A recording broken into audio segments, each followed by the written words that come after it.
오늘 묵상하게 될 말씀은 어제와 같은 누가복음 4장 1절로 13절입니다. 어제와 같은 말씀을 가지고 오늘은 다른 관점으로 묵상을 한번 해보려고 합니다. 일단 어제 묵상을 하셨지만 오늘 다시 한번 이 말씀을 읽고 묵상하면 좋겠는데요. 영상을 잠시 멈추고 성경책이나 영상에 올려진 말씀을 읽고 충분히 이해하신 후에 다시 묵상을 이어가도록 하겠습니다. 어제 우리는 이 말씀을 가지고 사탄의 시험을 이기는 자기 정체성에 대해 말씀을 나누었죠.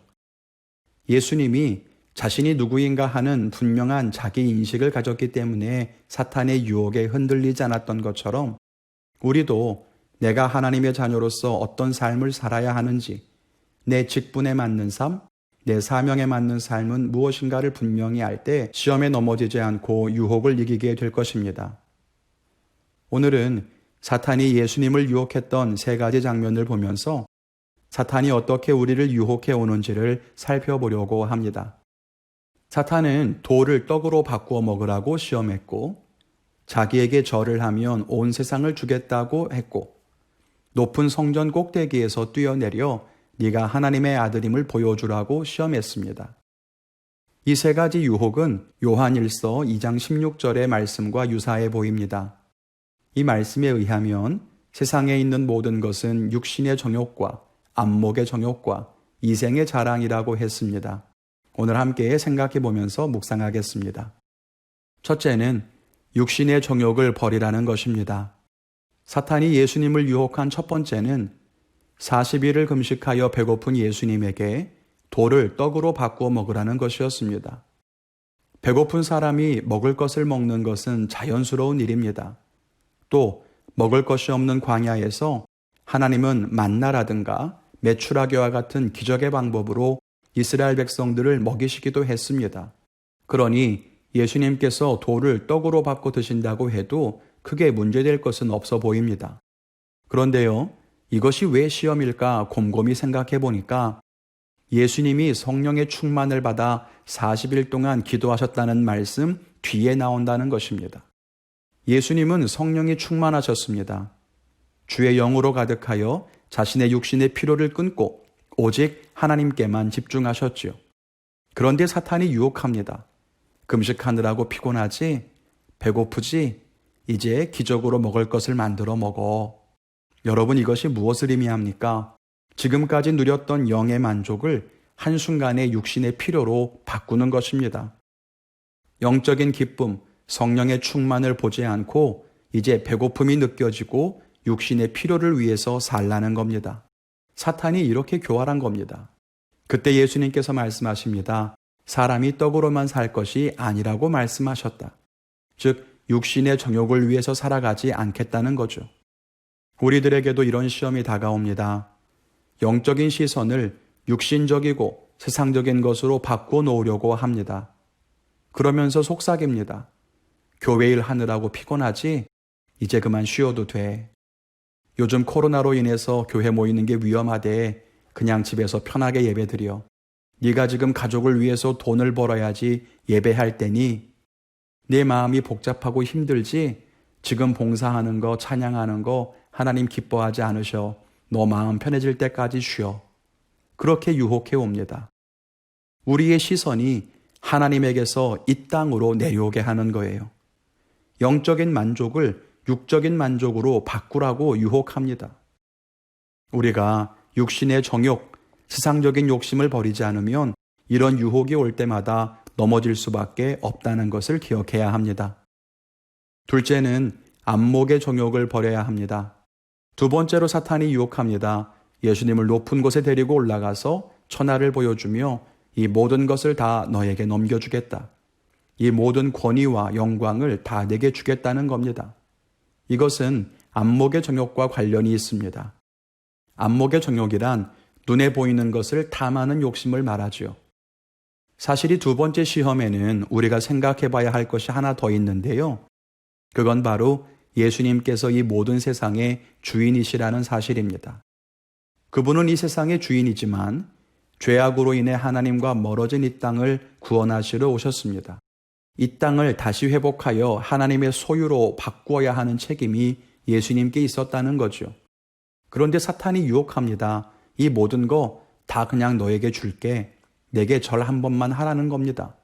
여러분, 이것이 안목의 정욕이에요. 어제 예수님의 자기 정체성에 대해서 나눌 때도 말씀드렸지만 예수님은 이 세상을 구원하시기 위해 우리를 대신하여 죽음의 길을 걸어가야만 했습니다. 그런데 사탄은 유혹하기를 절 한 번만 하면 다 주겠다고, 그렇게 힘든 길 걸어가지 말라고, 이 눈에 보이는 거 그냥 쉽게 얻으라고 유혹합니다. 그런데 예수님은 거절하시죠. 눈에 보이는 것을 쉽게 얻는 것이 좋은 것이 아니라 하나님의 뜻대로 얻는 것이 옳은 것이라고 말씀하십니다. 우리도 마찬가지입니다. 이런 유혹이 와요. 눈에 보이는 거 금방 얻을 수 있는 길이 있고 어차피 가야 할 거 더 빨리 갈 수 있는 방법이 있을 수도 있습니다. 그러나 하나님의 방법이 아니면 그것은 결코 옳은 길도 아니요 지혜로운 길도 아니라는 것을 알아야 되는 거죠. 눈에 보이는 것 때문에 하나님의 말씀과 다른 길을 걸어가는 것은 결코 지혜로운 길이 아니요 사탄의 시험에 넘어지는 길임을 알아야 할 줄로 믿습니다. 셋째는 이생의 자랑을 버리라는 것입니다. 사탄이 마지막으로 유혹합니다. 성전 꼭대기에서 뛰어내려서 네가 하나님의 아들임을 보이라는 겁니다. 하나님의 아들인 네가 뛰어내리면 천사들이 너를 붙들어 다치지 않게 할 거 아니냐. 그러면 사람들이 네가 하나님의 아들인 것을 알아보지 않겠느냐는 겁니다. 이것은 이생의 자랑과 관련이 있습니다. 영어 성경에 보니까요, 요한 1서에 기록된 이생의 자랑을 어떻게 번역했는가 하면 우리가 가지고 있거나 하고 있는 것을 자랑하는 것, 이렇게 번역합니다. 내가 누구인지 아느냐? 내가 하나님의 아들이야. 이것을 세상에 드러내고 싶은 욕심이 있었다면 예수님은 뛰어내리셨을 겁니다. 그러나 예수님에게는 하나님의 아들임을 드러내시는 것이 중요한 게 아니라 세상을 위해서 죽어야 한다는 것이 더욱 중요한 문제였던 거지요. 우리도 마찬가지입니다. 우리가 내가 가진 것이나 내가 하는 일들을 자랑하고 싶은 마음이 있다면 그것 때문에 반드시 시험당하게 될 것입니다. 나를 드러내고 싶어하고 인정받기 원하고 우쭐하고 싶어하는 마음 버려야 합니다. 그것은 하나님의 영광을 가로채고 내가 하나님의 자리를 차지하려는 것과 같습니다. 우리가 이 세 가지, 육신의 정욕과 안목의 정욕과 이생의 자랑을 버리고 하나님의 뜻에 온전하게 순종할 때 사탄의 시험에 넘어지지 않게 될 것입니다. 오늘 묵상을 맺으면서 저는 이 세 가지 유혹에 대해 내가 취약한 부분이 무엇인가를 한번 적어봤습니다. 저는 육신의 정욕에 있어서는 재물이나 다른 필요에 대해서는 크게 흔들리지 않지만 제 마음이 불편해지는 것을 참지 못하는 경향이 있음을 알게 됐어요. 그래서 오히려 담대하게 나아가야 할 때 움츠러들고 주저하거나 하나님의 말씀을 가르치는 것을 머뭇거리는 일이 있다는 것을 알게 됐습니다. 또 안목의 정욕에 있어서는 탐심이나 탐욕은 별로 없지만 사역에 있어서 눈에 보이는 성과를 빨리 이루고 싶어서 서둘 때가 있지 않은가, 앞만 보고 달려가는 경향이 있지 않은가 회개해 보면서 과정을 선하게 이뤄가시는 하나님을 더욱 의지해야겠다는 결단을 가져봅니다. 또 이생의 자랑에 있어서는 인정받고 칭찬받고 싶어하는 마음 회개하며 내려놓습니다. 여러분들은 오늘 말씀에서 무엇을 깨달으시고 또 무엇을 결단하셨는지요? 우리가 다시 이 세 가지 시험에 대해서 묵상해 보면서 각자 약한 것들이 무엇인지 알고 그것을 더욱 말씀으로 보완하고 굳건하게 살아갈 수 있기를 기도합니다.